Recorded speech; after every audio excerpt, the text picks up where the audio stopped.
everybody? It's Trent St. James. I'm the host and the lead anchor of the Opinionated News Network. I want to just thank y'all for giving me a piece of your time. Come on in. Look, check this out.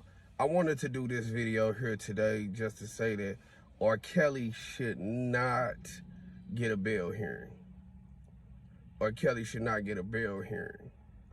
And I know some of y'all thinking like, nigga, what the fuck is you talking about? No, R. Kelly should not get a bail hearing. R. Kelly should be released of his own recognizance.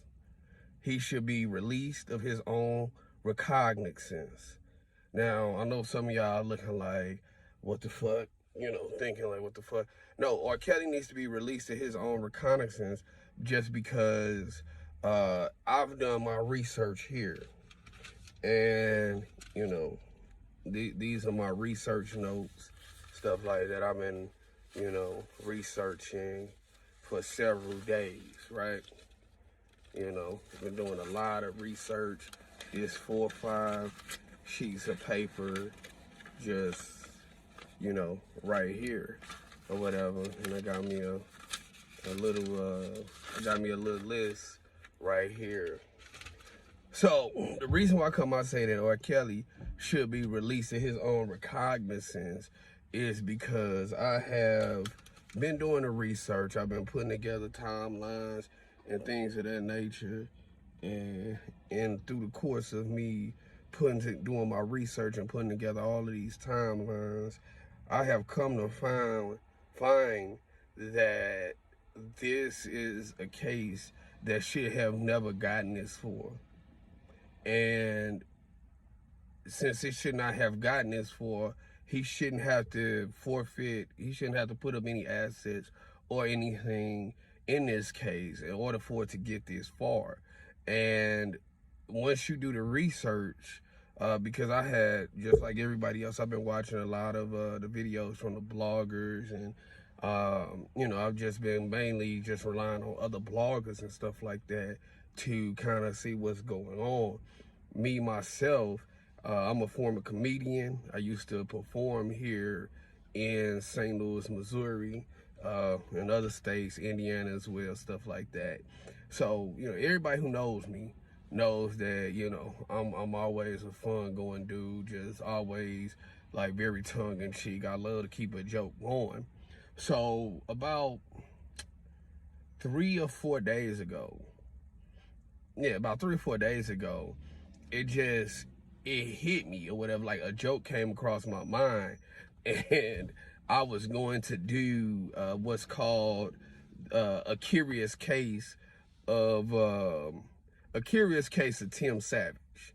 That's what it was gonna be, a little comedy sketch that I was gonna put out, and it was gonna be called A Curious Case of Tim Savage. Now, some of y'all looking like, what the fuck? But no, I was gonna, you know, take The Curious Case of Benjamin Button, and then I was gonna, you know, I was gonna put Tim Savage face on there or whatever, and, you know, I was gonna do it like one of them late night infomercials, like, do you have a tendency to get gangster and then call the FBI?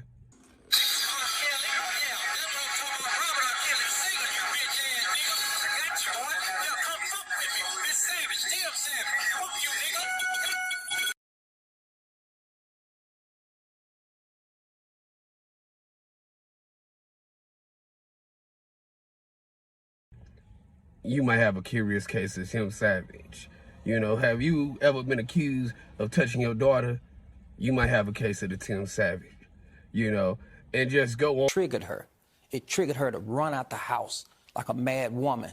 And I was like, man, what is going on? When I reached over to take her back to her dorm the same day after the intervention, because I told John, I said, let's take her back to the dorm. We'll go visit her in the morning, and we'll try to work through this. And as I was taking her back to the dorm, we was downtown Atlanta, I reached over, and she frizzed up like somebody had been beating on her.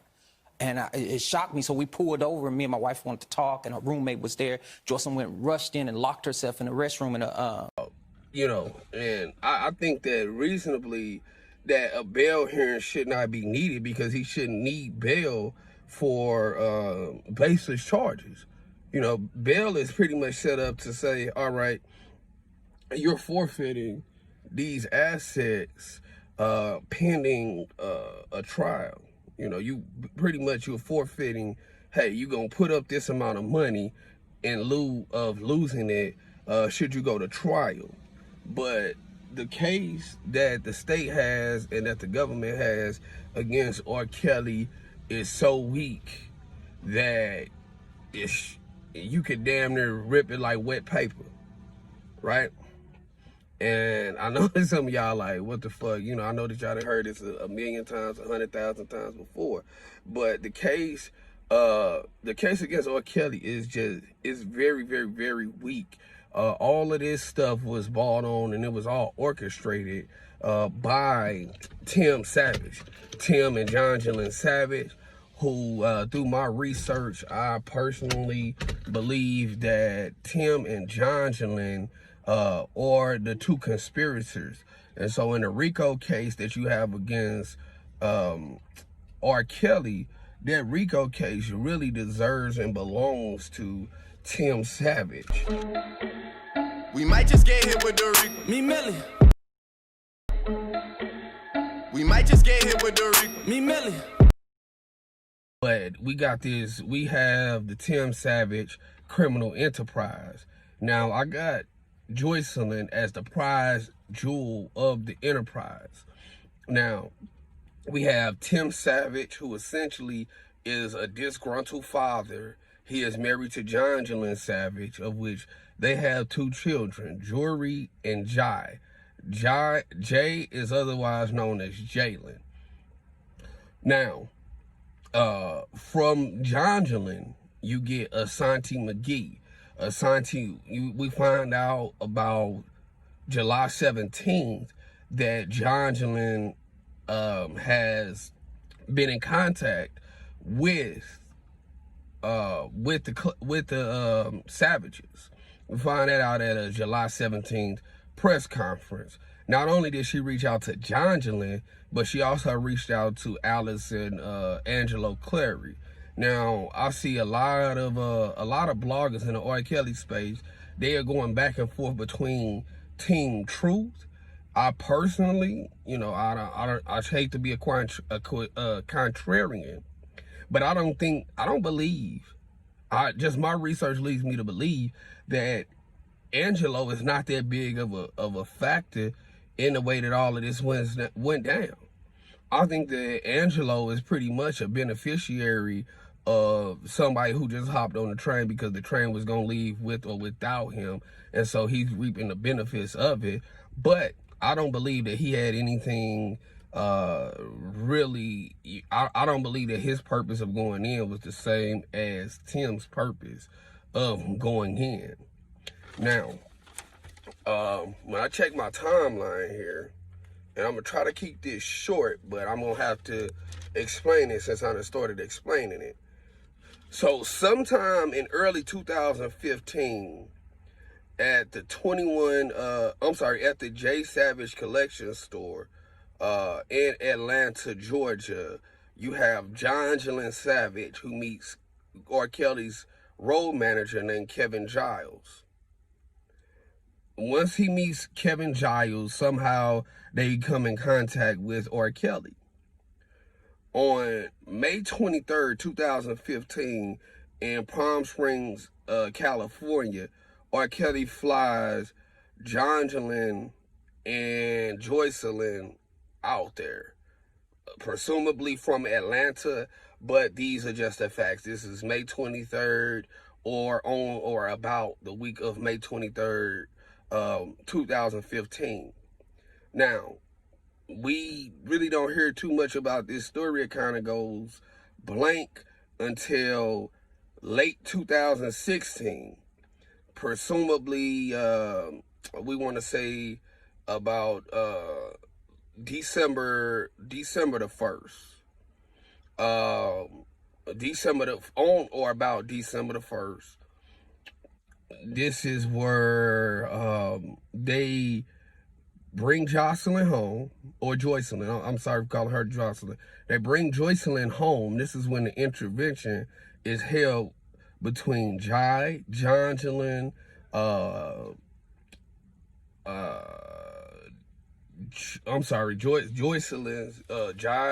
Joycelyn, Jocelyn, and Tim.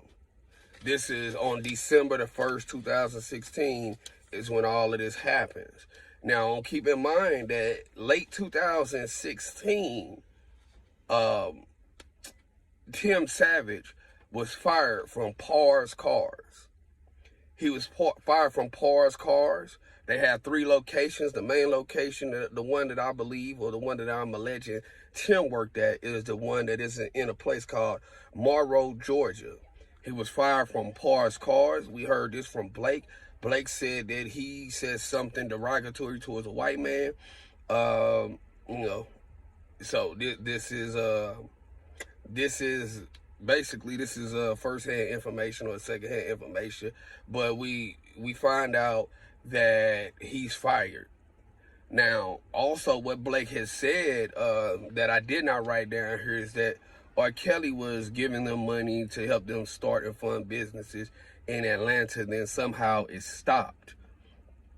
During this time, though, this is late 2016, beginning of 2017, we find out that it was a movement from up top to basically cut off R. Kelly's money, because shortly thereafter, a lot of these tour dates and stuff started getting canceled. So on December the 1st, we have the intervention, the famous intervention, to where it say, R. Kelly got you sleeping with another girl. Why we keep talking about R. Kelly? R. Kelly made you have sex with another girl? Nobody made me have sex with nobody. So how did Them boys talk country as fuck, boy, and they say we talk country in St. Louis. But Tim, he get it down there. So R. Kelly made you sleep with another girl? That they had that whole intervention. That shit still cracks me up. So the next day, December the 2nd, 2016, downtown Atlanta, Jongelyn, Tim, and a roommate, they are at a restaurant, and they're trying these pressure tactics. It's my assertion, it's my belief that they were trying to send her in there to set R. Kelly up. Frizzed up like somebody had been beating on her. And it shocked me, so we pulled over, and me and my wife wanted to talk, and her roommate was there. Jocelyn rushed in and locked herself in the restroom in a restaurant. And we said, something is wrong. But there are allegations. She wasn't really with it. This is just my belief and my assertion. And I think that it was more Tim than it was Jongelyn. I don't think that Jongelyn really wanted too much to do with it, because just what I get from Jongelyn is just that she's a concerned mother. And, hey, she gonna ride with her husband. Tim is her husband. But I don't think that Jongelyn necessarily had the intentions. So, 2 days after being fired from the Parr's Cars here in late 2016, he has exposed himself, saying that he has this elaborate extortion scheme, and he's gonna apply pressure. And he's going to apply pressure. Now, I don't want to go there quite yet. So, late 2016, these are the first times that we are hearing from the Savages. But again, it's any criminal conduct, this is the first mention of it. But I'm going to take a step further to say that we don't really hear any criminal conduct come about until July 17th, 2017. Because even the intervention was not something that was posted right at that time. That's not something that we were readily aware of at that time. This was something that they came back 8 months later in a blackmail scheme to try to extort R. Kelly. Now, I think that Tim conspired to take R. Kelly down, but Tim just did not have the necessary resources, and this is where Asante McGee popped out of the sky, as well as Jim Derrigotis. I believe that Asante was the one who connected the Clarys with the Savages. This is just my personal belief that Asante McGee connected the Clarys with the Savages. Now, when all of this stuff started coming about, in the beginning, it was just very raw, rough, and rugged. And this was just all one big ass scheme. I personally think that R. Kelly G-checked Asante McGee. Asante McGee got disgruntled and upset, and she winded up leaving. Or either that or R. Kelly kicked her out. And her being disgruntled and upset, they devised this elaborate scheme to take down R. Kelly, of which the Clarys later became a part of. But I don't think that, like I say, I don't think that that was their original intention in the situation. Now, in late 2016, we find out that R. Kelly had been dealing with Joycelyn, but I believe that he had to check her on some bullshit for whatever reason. He had to check her on the bullshit. And this is around the time that Asante McGee had started, you know, I believe personally that Asante and I think Holly Calhoun as well, I believe that they started leaving a trail of breadcrumbs personally. Just because if you go back and you look at the intervention video, then you start to see that it's a bunch of just baseless shit, and it's a bunch of information that sound like bullshit, sound like hearsay.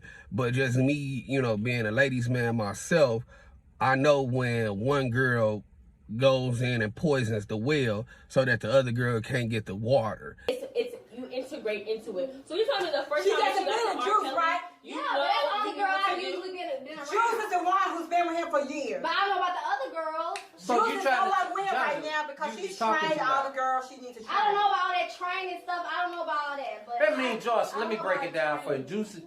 Juice is the one like a madam. She the one tells you Right. who to have sex with, who she tells Right, you she's how to trying have to sex the and all girls. that. She don't do that to me. So Okay. I mean, I know you. So When you just nigga, you know Juice. So the girls I'm giving the information from is accurate because they done already told me Juice is no longer with him right now until she's time to go back him to train new girls. That's what I'm saying. Johnson, that's the truth. I mean, I'm getting the information from the people. I know people right. ain't telling you I'm stuff. getting, this is real She's people. right though.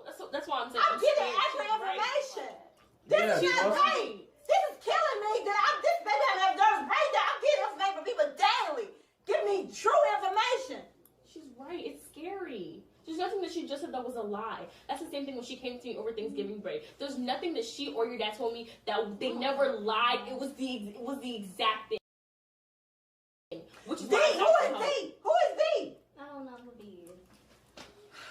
Why we keep talking? I'm ready to go. Like, why I'm still You don't here? know who he is? Why are we still here? It's only been one time. I What Okay. was her That's name? it. But I only What was have her name, George? Okay. What was her name? No, I'm finna call. What was her name? He's ready. Call him. He's What was ready her about. name? He's about to call him. What was her name? So you had sex with her one What was her name? Oh my God. What was her name? I He's got ready. her Call girl's him. name. He's ready. Call him right now. He's like, I'm looking at him about to call him. I bet Please you answer don't questions. ask if you don't answer. He's about to. Her name's April. It's one. Who is April? Joy. It's Joy. Please. Who is April? Please. It's here. Please. Who is April? Okay. Please tell the truth. Yeah, why are you trying to call Who her? is April? Okay, you tell her don't try. Who is April? And I believe that during this time, Holly was coming up. Holly was on her way out. Joycelyn was starting to rise up amongst the girlfriends. And I believe that they kind of devised a plan to try to get Joycelyn kicked the fuck about the paint or whatever. It's a mention of a guy named Adonis. We don't know who Adonis is, but it's a mention of a guy named Adonis and that somebody had sex with somebody else. And R. Kelly just had basically cut her off for 2 weeks. Now, when they say that they quit hearing from Joycelyn and they hadn't heard from her for 2 years, I also, you know, have something to say that that's not necessarily the truth. So, excuse me. So at this point, Joycelyn is rising up through the ranks, and she's starting to become more important. So on December the 2nd, 2016, they're all out at a family restaurant, and I think that they are applying these pressure tactics. And I believe that the roommate, Joycelyn was talking to the roommate on a woman-to-woman thing, on a woman-to-woman basis. Now, me, I'm a man, straight man, heterosexual, ain't never did no gay shit in my life. But from what I understand about women and about woman nature is whatever a woman tell another woman, that shit is not to be repeated. And so to me, Joycelyn, she was doing a little hoeing or whatever shit. We gotta keep that 100. This ain't meant to be nothing derogatory or no defamation, but she was out there, she was getting a freak on, you know, licking a little taco, shit like that, you know. And so when they start to get wind of this or whatever, when you got a dude that's worth millions or whatever, and the new girls come in on the team, she trying to outperform the old girl. And this is the same repetitive cycle that we seen throughout the surviving R. Kelly with Drea was the one, Drea was the freakiest one, and then another bitch came and took her the fuck up out the paint. You see how this cycle pretty much goes on and on and on and on and on perpetually or whatever. But I believe that during this time, Joycelyn has started to rise up through the ranks and stuff. And Asante, she was getting pushed out. One, because if you look at Asante she was already old when she got there, but then she's a very combative person combined with the fact that she has criminal tendencies or whatever. I think that R. Kelly didn't want anything to do with her out of vengeance, that she went and contacted these parents and she started to tell them, I would say, 80% lies mixed in with 20% truth. I think that they was out there, they was fucking till they was blue in the heels. That's just me, or whatever. I think that that's what was going on. Now, after, not necessarily R. Kelly, but I believe that it was some freaky shit going on, a lot of taco tasting and stuff like that. Once R. Kelly started noticing them, they started moving up in the ranks. Amongst girls who he actually messed with, they start becoming more important to him. As they start becoming more important to him, this is where all of these cult conversations and stuff come from. This is just my personal speculation. Again, I have not sat down and talked to anybody inside the camp to prove this, but if you go and you research the story, you research the evidence, it's very clear of what happened. So they started to rise up. Quite naturally, as a man, now this is my domain, I can speak on this. As a man, as a woman becomes more important to me, I can't have you around my guy. Specifically, if I start feeling you, but I know that you done fuck my partner Adonis, no, you can't be around him. Like, you still can go and do whatever you want to do. But any man who loves a woman, you're not gonna have her around somewhere where somebody else could get her. Shit. Everybody's selfish like that. That don't necessarily make it be a cult. And it don't mean that they are prisoners, and it don't mean that they are brainwashed. That's what it was. So I believe that sometime around the middle,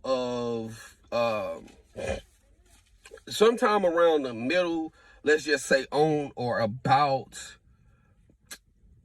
give or take, July the 12th. Or possibly sooner, but let's just say the first week of July.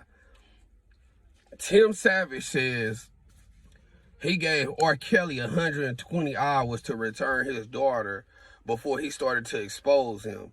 What I really believe happened was, if we listen to what Blake says, Blake's testimony, and again, give me a chance to go home and to finish researching this fully, but if we listen to Blake's testimony, he said that they were in trouble of possibly losing the shop.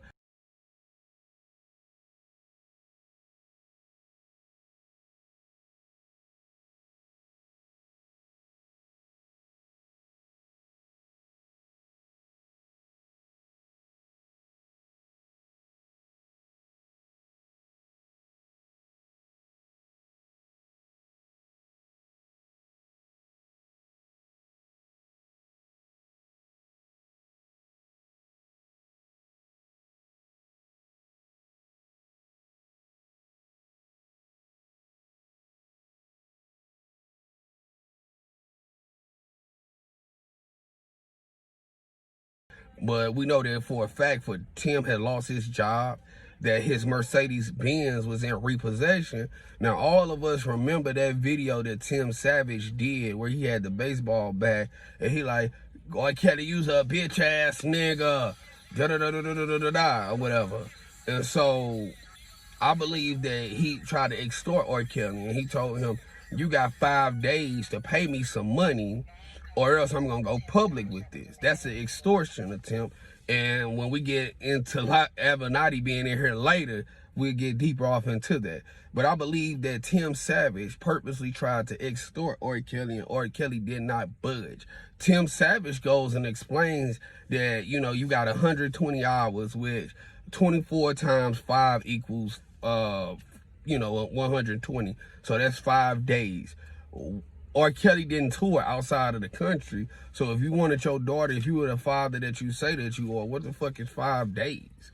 You know what I'm saying? You need her tonight. R. Kelly has the means and the resources to send your daughter home the next night or whatever. Shit, I was reading somewhere where it say he had 400,000 people or some shit like that, on the tour date or whatever. Even a last minute flight anywhere in the world ain't gonna cost you no more than about $2,000, $2,500.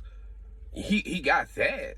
He got that shit. Asante McGee told you they was playing the game. He had $9,700 in his pocket. I believe that they were trying to extort this man.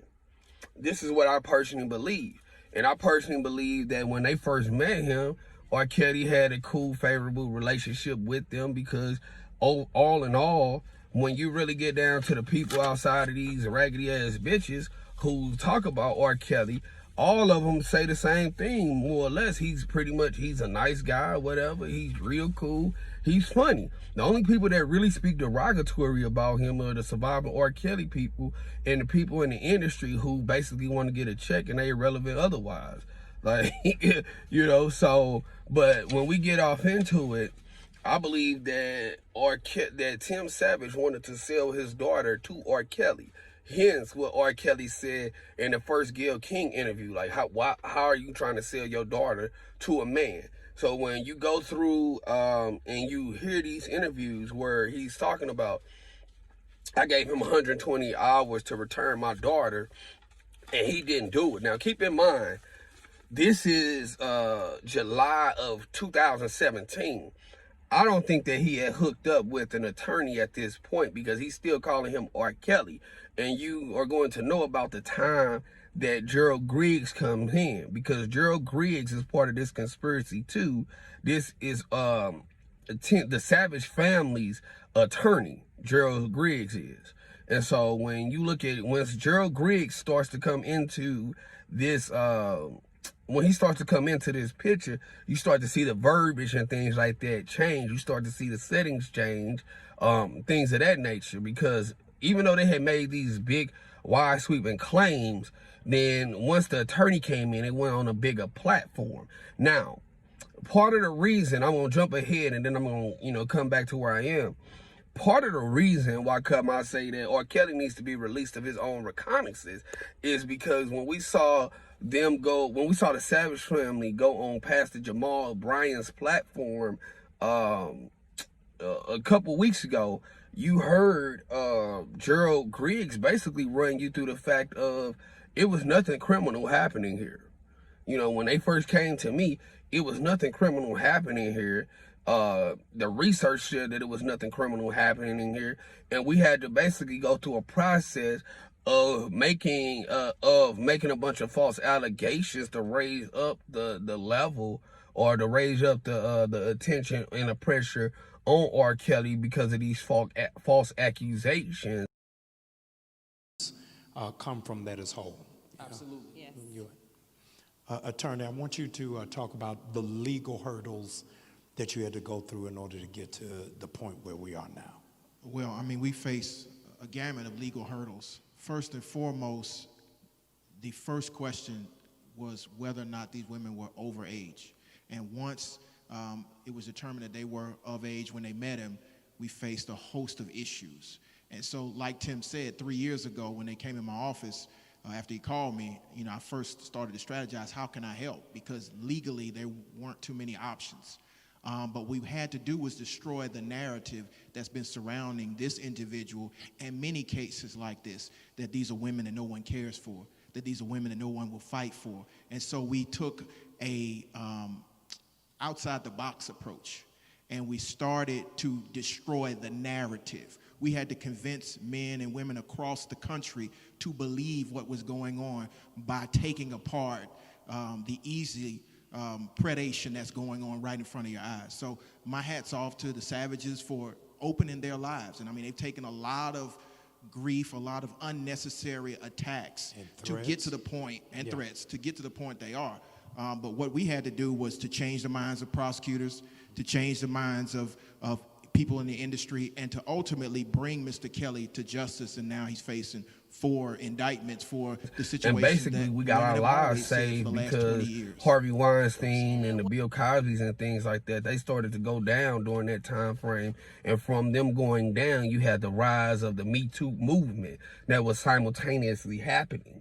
And so we hopped on that and used that to propel us forward. But this is July 17, 2017. Now, on this date, it don't matter if you go to the Chronicle Speaks, it don't matter what platform you go to, you're not really going to find anything about the Savage family until July 17, 2017. You're not going to really find anything.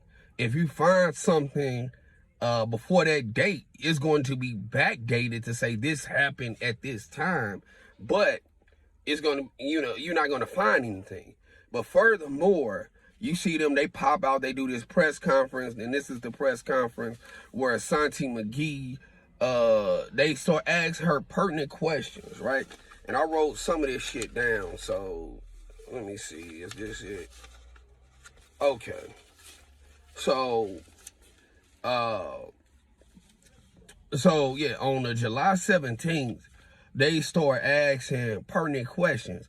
And so they doing the interview, Tim Savage, he is doing his Tim Savage thing where he's overselling it. And right then, the thing that kind of made me hop on the R. Kelly, it should be not guilty, was when they start off this press conference and I see this nigga Tim Savage over here with an over-the-ear Bluetooth. Any nigga that wear a Bluetooth that look like this, any nigga that still walking around with that long ass Bluetooth, nigga, that went on motherfucking a Motorola Razor, nigga, not guilty. Shit, when he get up in there, the Judge Lindbergh gonna say, man, R. Kelly, this nigga over here, the nigga that seen Bump and Grind, and your ass nigga with that outdated ass Bluetooth and that motherfucking S-curl, I see why your daughter ain't want to come home, nigga. Dismissed. But on a more serious note, though, so they do this press conference, right? And this is where they do the press conference outside of R. Kelly's house. Now, they are very strategic, right? They're very strategic. Like, Tim Savage is a country ass nigga, but he's very fucking strategic. Goddamn, my fault. I'm starting to talk like Tim Savage and shit. But Asante, they asked her all these questions, and we find out how Asante linked up with the Savages, with the Clarys, with all the rest of them. Now, when they start asking her pertinent questions, right? And this is the reason why none of the mainstream media really picked this up. When you go and you look at most of these allegations are coming from BuzzFeed. And as we know, that's Jim Derrick or whatever. And so when you see my, I ain't gonna expose all of it, but when y'all look at my,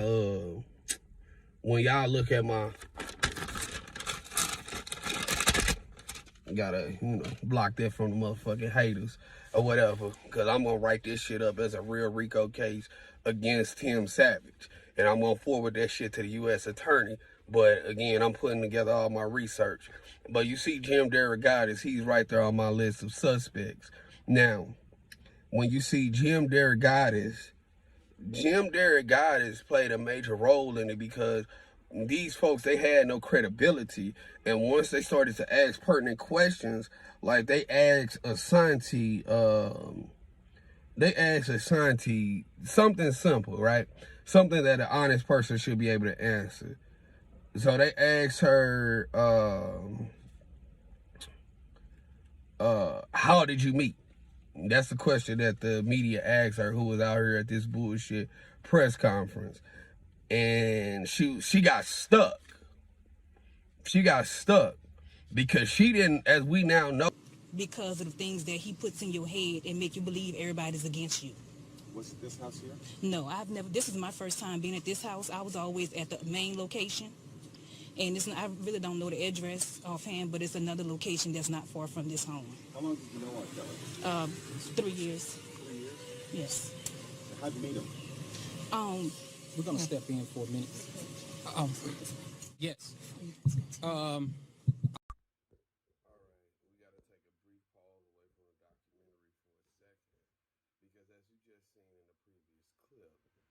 does an awful lot of hopping into situations in order to steer this narrative. Tim does this a lot, quite a lot, whether it's Jongelin talking, whether it's the attorney talking, no matter who it is, he does an awful lot of hopping in order to steer the narrative. You know, and I just think that that's problematic. How are you more apt to be able to tell somebody what happened and what transpired in their life than they were? You weren't there, or were you? And if you were, then doesn't that show a pattern of behavior?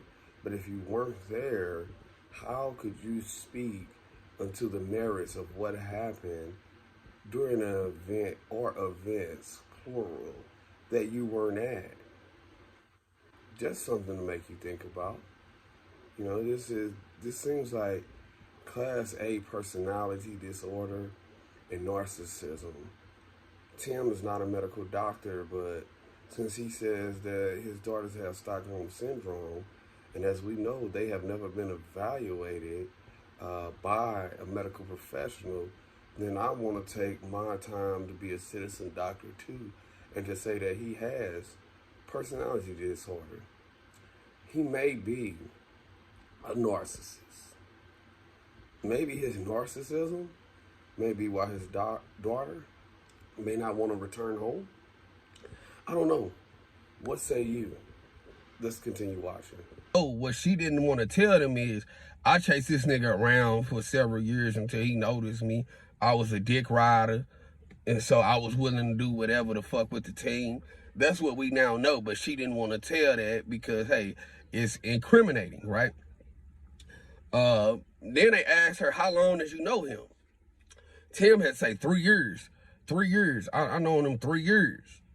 Well, Now, the reason why I bring all of this up is because here's the important part out of everything that I have said.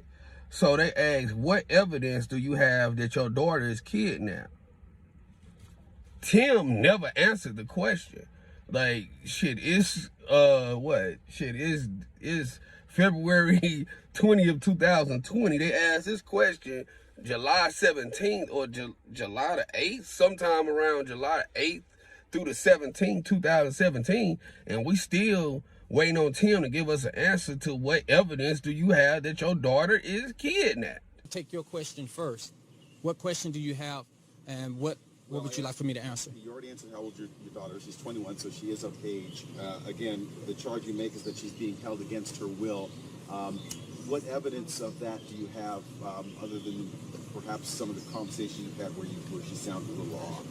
Well, if you have cultured and looked at where it's Stockholm Syndrome, that's what my daughter has right now.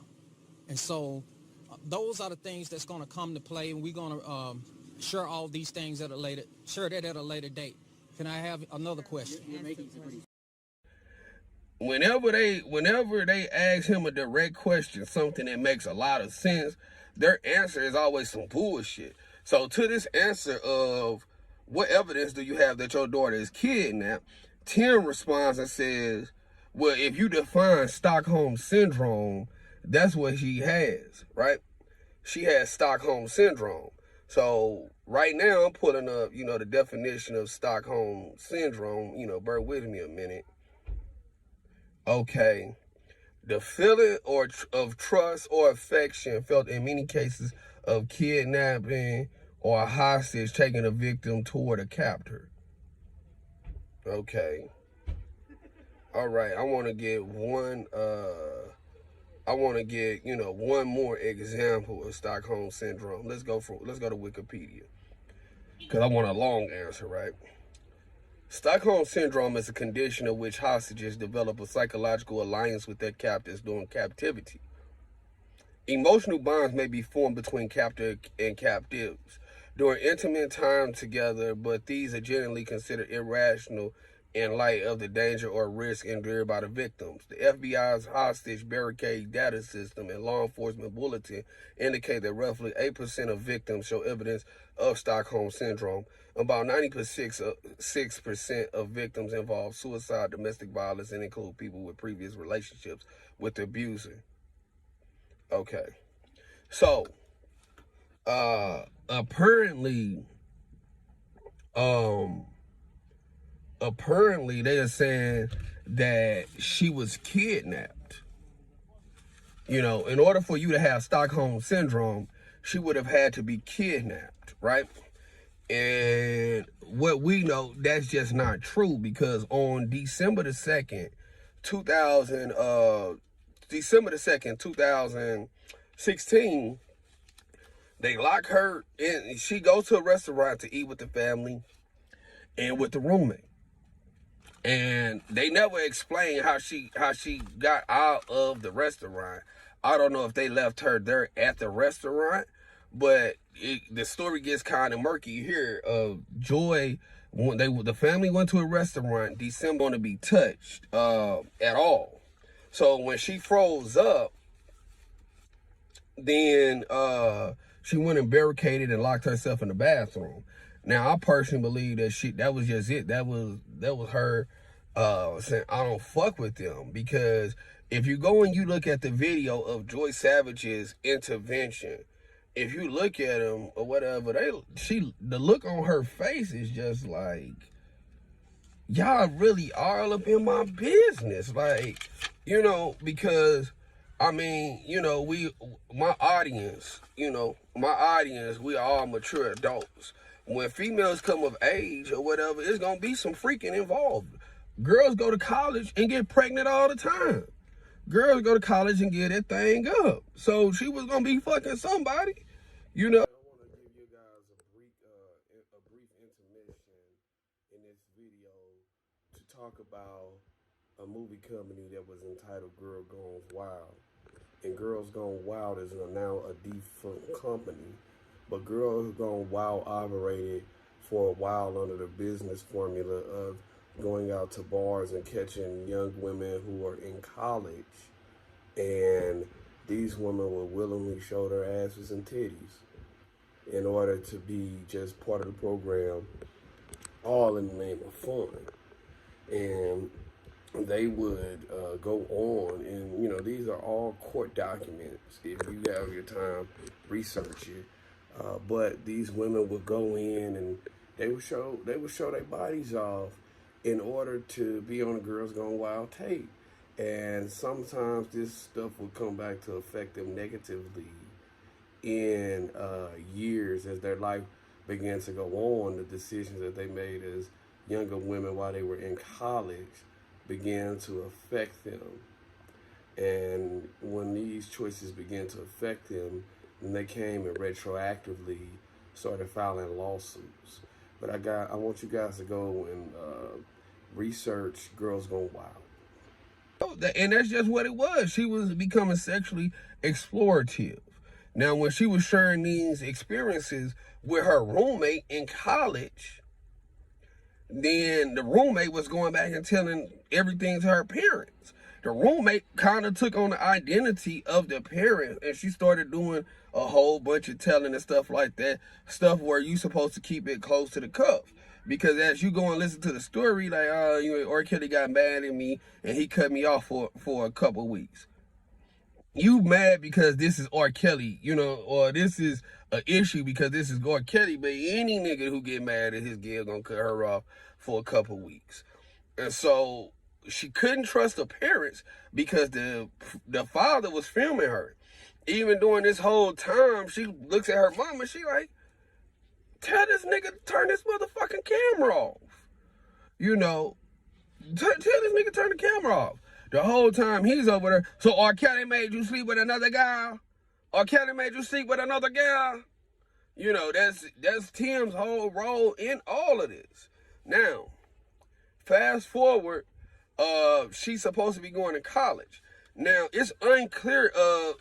One more thing I want to touch on that press conference is they hold a press conference outside of a house that they say belongs to R. Kelly.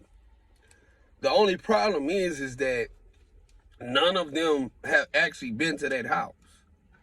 None of them have been to that house. So the purpose of them doing a press conference in front of that house, it behooves me. But moving on along.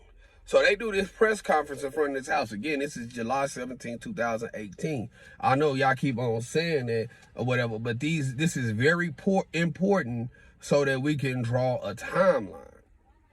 Well, July 17, 2018 is when all of this shit starts happening.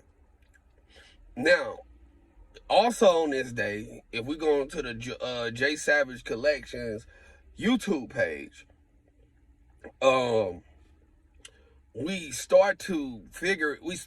it all starts to come together and it all starts to make sense. As soon as you go on that page, you're going to see some shit that's just going to blow your mind.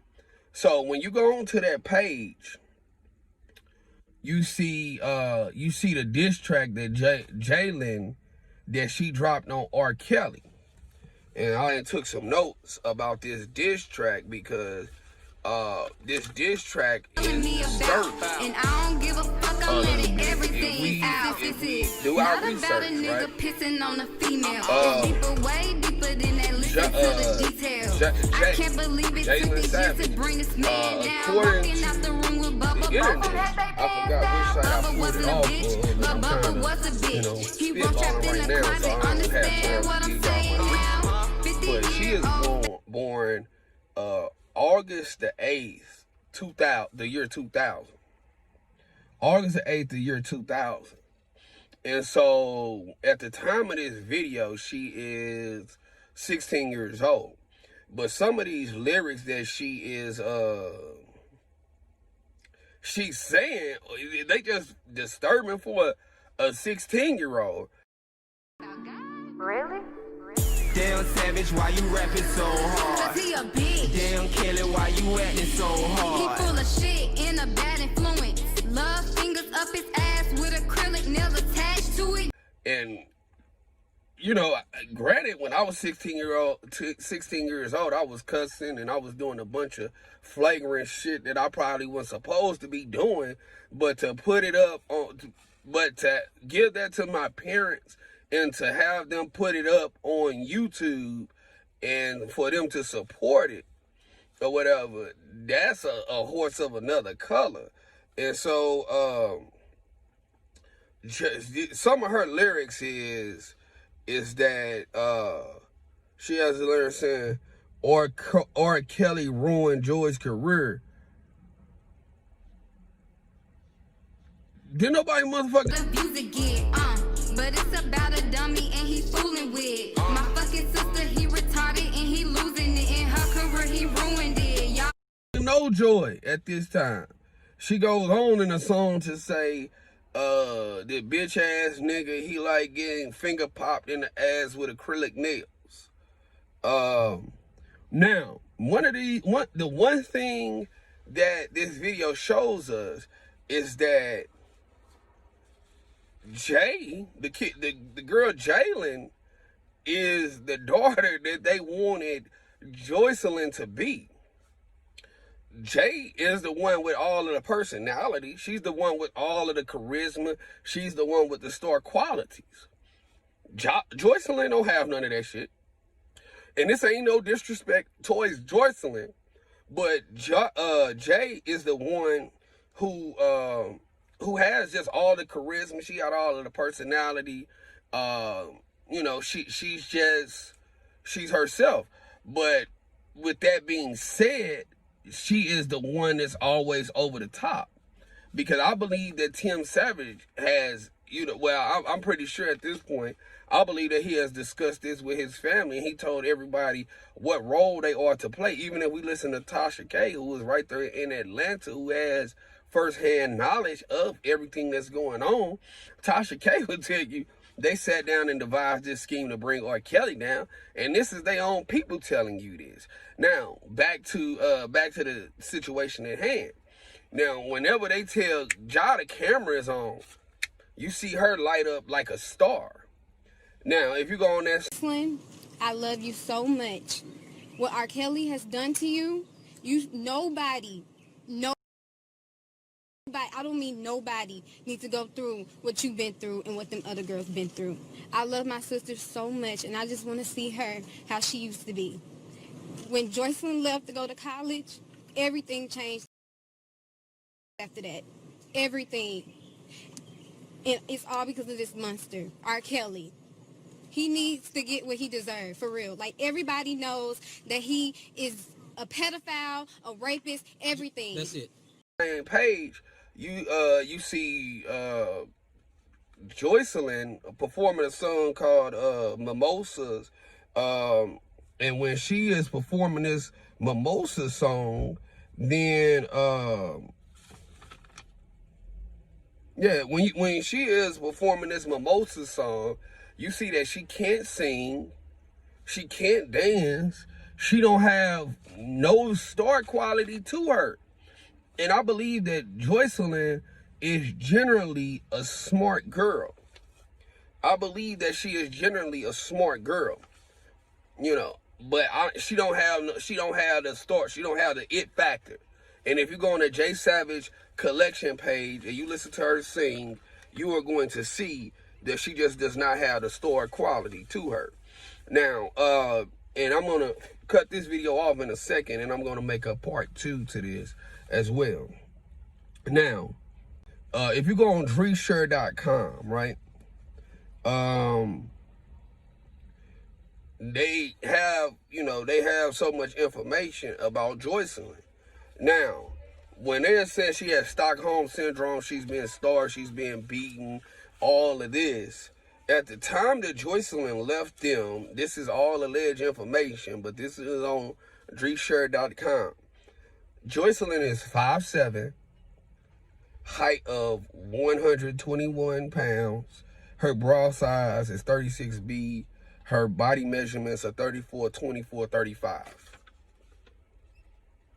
Yeah. Her body measurements are 34, 24, 35. When we saw her come to that first court date, she ain't none of that shit no more. You can't motherfucking pay me to believe that girl is 121 pounds. So where the fuck are they coming with all of this kidnap, all of this victim, all of this shit? You just don't understand it. So if we go on, all right, if we go on here,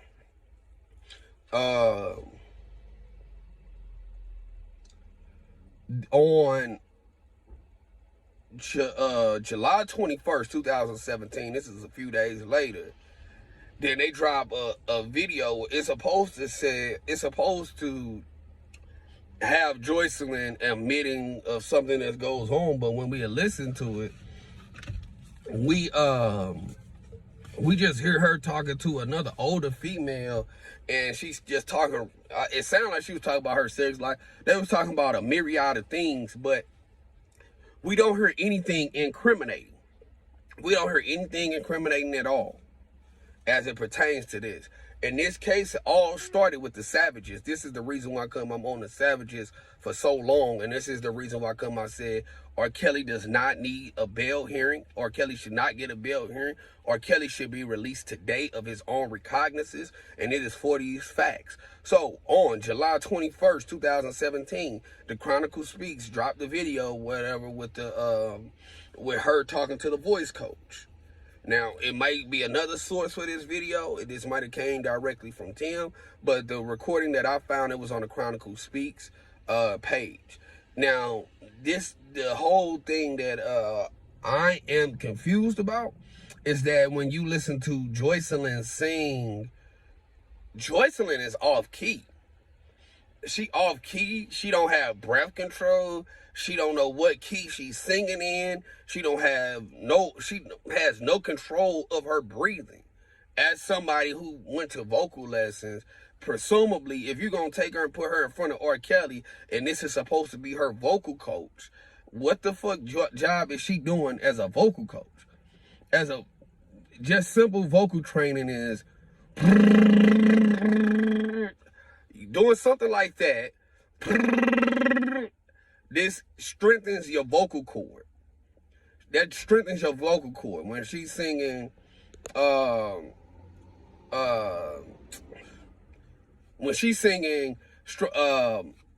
the Lauryn Hill song, Roberta Flack. Lauryn Hill, Killing Me Softly. All right, so here you go. Strumming my pain with his fingers, singing my life with his words, killing me softly with his song, killing me softly with his song, telling my whole life with his words, killing me softly with his song.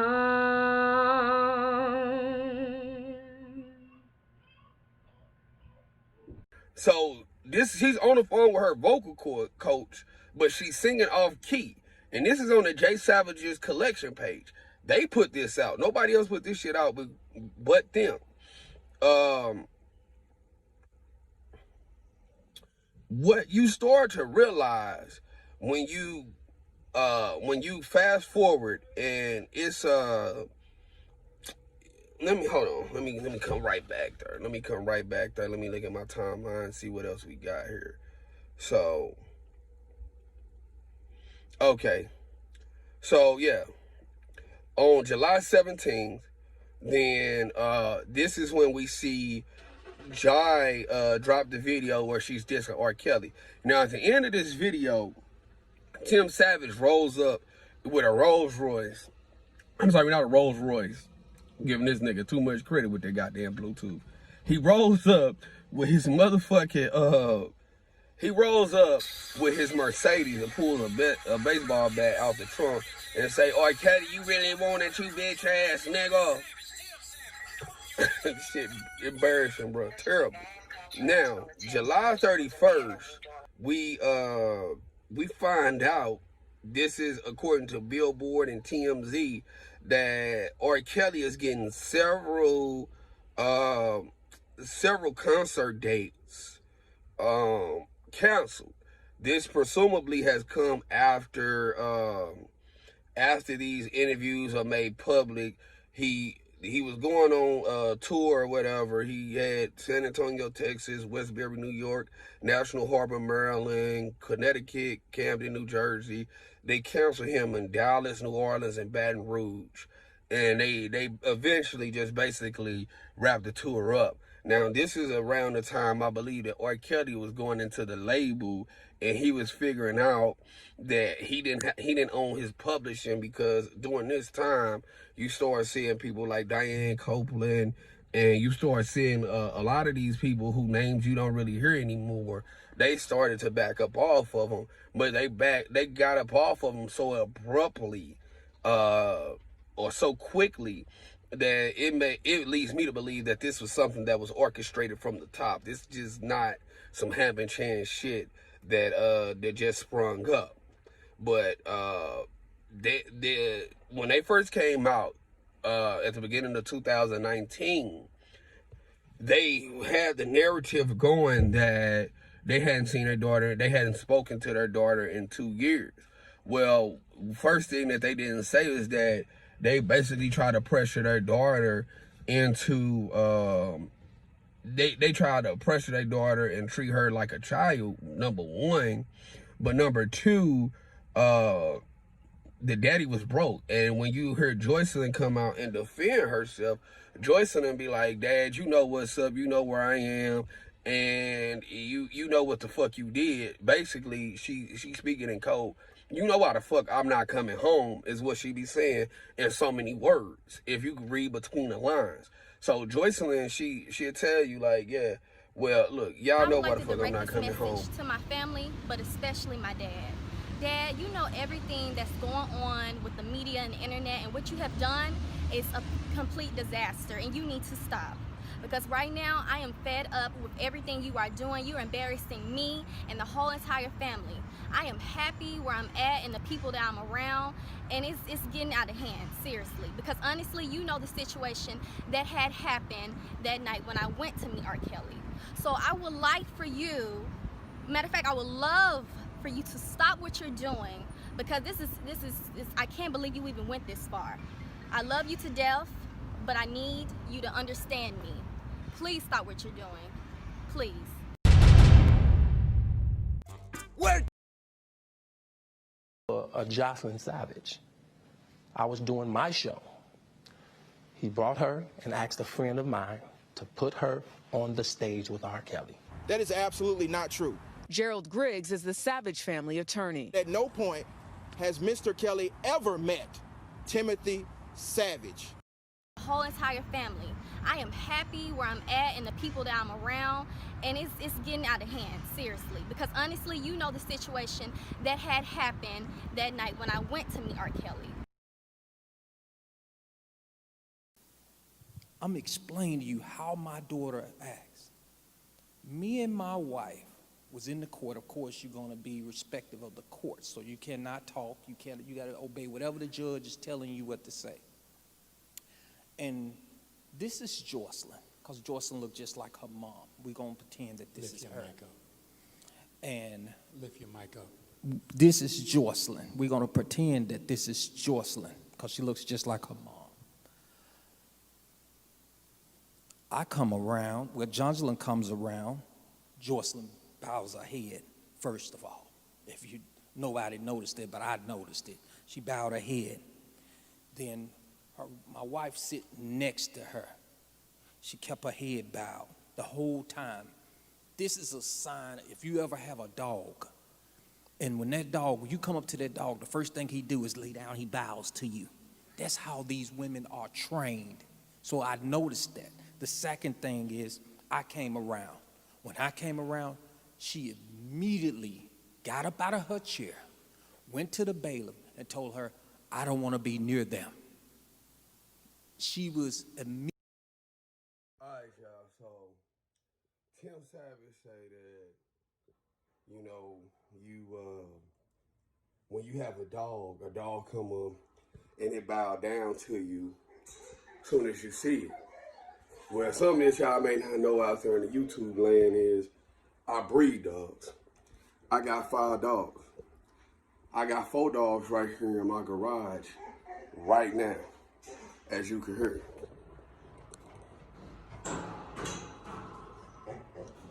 And my 2 oldest dogs. These are my 2 younger dogs. The black ones, these are my 2 younger dogs, y'all. This is Diva. That's Diva that's standing up. And then that's Dallas that's sitting down. Or whatever. This is Gates right here that's laying down. And then that's Nippy that's sitting up. See how he's standing? See how he stood up? See how he stood up, y'all? Y'all see that? See how y'all stood up? All that bowing down. Your dog only bow down when you beat your dog. So what did Tim Savage just tell y'all about himself? All right, y'all ready to go eat?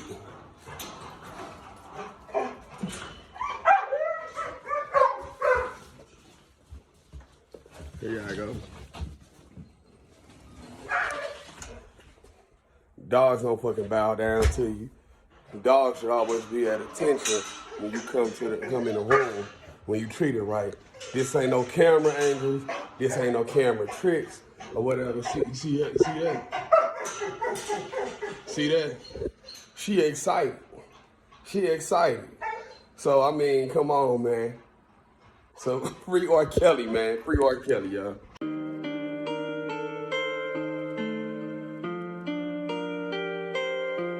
Yeah. Real finessing, my nigga. Real well-known finessing. I'm still a well-known finesse. Still stress shit and get extra. This new shit was so cheap, I called LA to get a couple Teslas. My white hoe drive a mighty car, but my black bitch drive a Tesla. When some fucking bitches like she quit her job, trying to fit my dick in the schedule. When I fuck her good, she go buy me Glock, so I told the bitch she a genius. My new gun was so big, the warehouse workers had to do a team lift. These rap niggas just rap niggas, I been through it and seen it. I done sold so many dirty pints when I told niggas it was clean shit. I done stepped in court so many times since I fed that Stevenson. On the interstate with a bunch of ice, like my bitch be on some anemia shit. I ain't know what pussy felt like before the first time I seen a brick, but it was something like some wet cement. I just had to put my feet in it. Zone 6 hot and everybody shooting. Just to find my face out for distribute. Grew up there and still out of place. I pray it ain't the fence I can beat the state. I got changed on, I got my change up. Used to reseal with a glue gun. Finesse, you ain't no refund. Car bean came with a drum. Busting hooks on the west side in the kitchen with the Carol cutting pints. Charge niggas 35 a line. And them goofballs kept coming back. I done did fucked up shit and felt hella good when I sleep at night. Cause I'm going out far and I ain't letting no fuck niggas seize my life. 25 in a peacoat, I was young on the block then. Know some niggas got certified when we was 15, they still locked in. Lisa office tryna watch the mail cause I always got another box in. 19 flipping 10 strips, had Zan Perks, leaning Roxy's. Always been a great finesser. Dropped the mask on my jack boy, brought a plug on my track star, and I kill a bitch that can crack cars. Me and Slim always had a way, we was throwing oops off the backboard. We was shooting no ball, we was stretching dope, we could put a tax on. This shit ain't make believe and none of that shit. It's like real life shit.